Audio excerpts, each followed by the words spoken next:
How can you go out into the whole world to proclaim and witness to the gospel to those in the peripheries? A blessed Saturday, brothers and sisters. This is our reflection question for today. Holy Spirit, make my heart open to the Word of God. Make my heart open to goodness. Make my heart open to the beauty of God every day. Amen. In today's gospel, Jesus appeared to the 11 and said to them, "Go into the whole world and proclaim the gospel to every creature.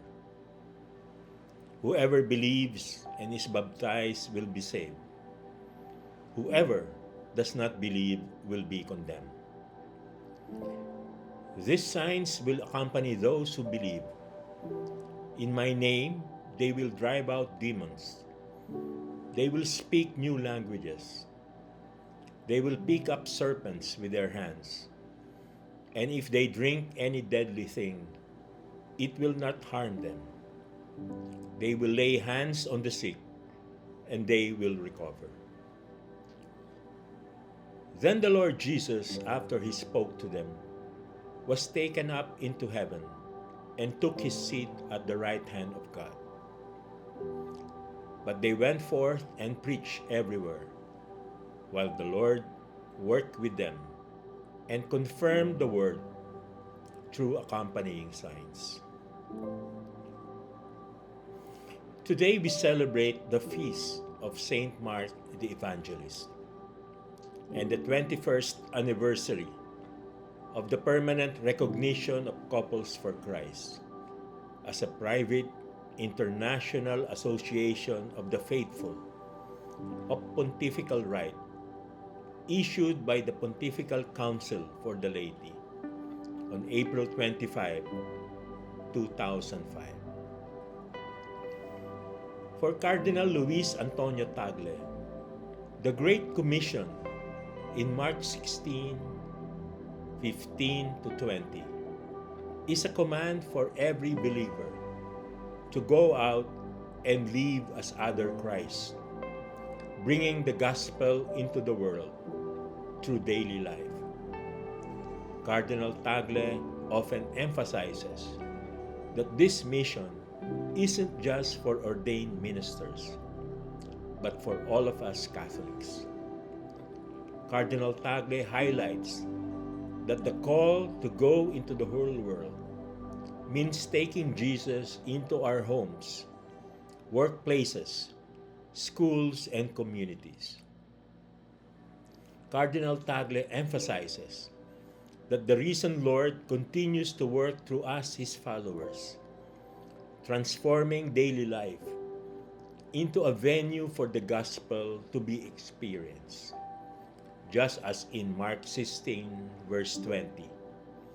And they went out and proclaimed the good news everywhere, while the Lord worked with them. The Great Commission calls us to shepherd, to bring the love of Christ to those who need him most, to sanctify, to encounter his grace, to share it with others, so that they will experience the transforming power of his love, and to teach, to continue his mission, guide others to a deeper understanding of their faith and to a more intimate relationship with him.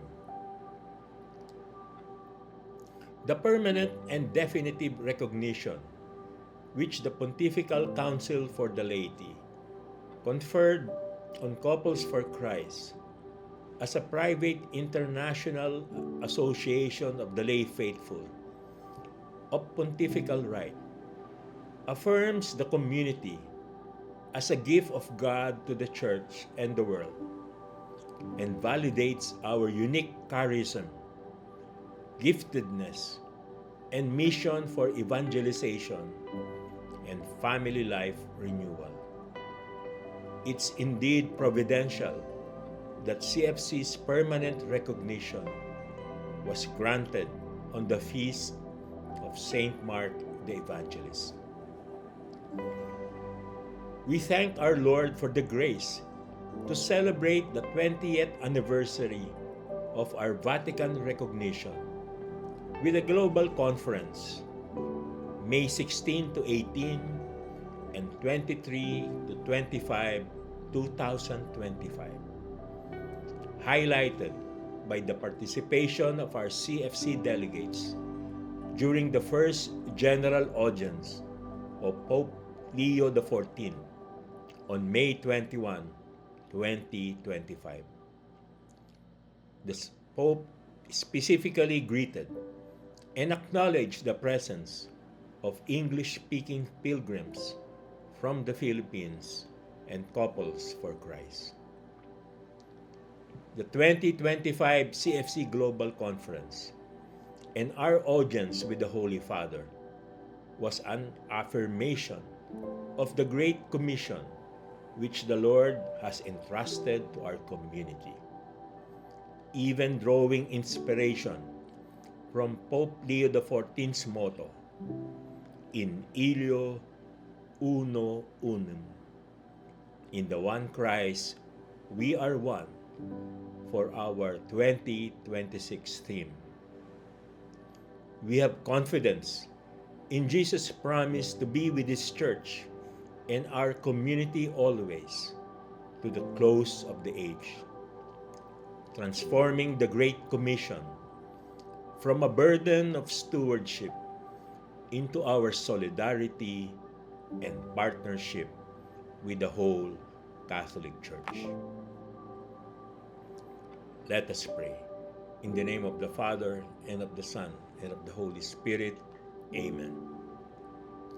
Lord Jesus, you entrusted your apostles with the mission to go and make disciples of all nations.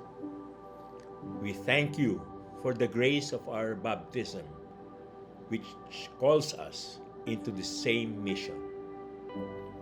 We ask for the courage to set the world afire with your love and truth in our homes, workplaces, and distant lands. Grant us the guidance of the Holy Spirit to be faithful ambassadors, overcoming fear and complacency. Help us, Lord, to fulfill your command, to teach all that you have commanded, uniting ourselves to your church. As we work to evangelize, we rely on your promise. I am with you always, to the very end of the age. Mary, Mother of the Living Gospel, and Star of the new evangelization, pray for us. Jesus, King of mercy, we trust in you. In the name of the Father, and of the Son, and of the Holy Spirit. Amen. God bless your families, brothers and sisters. God bless our Catholic Church and Couples for Christ.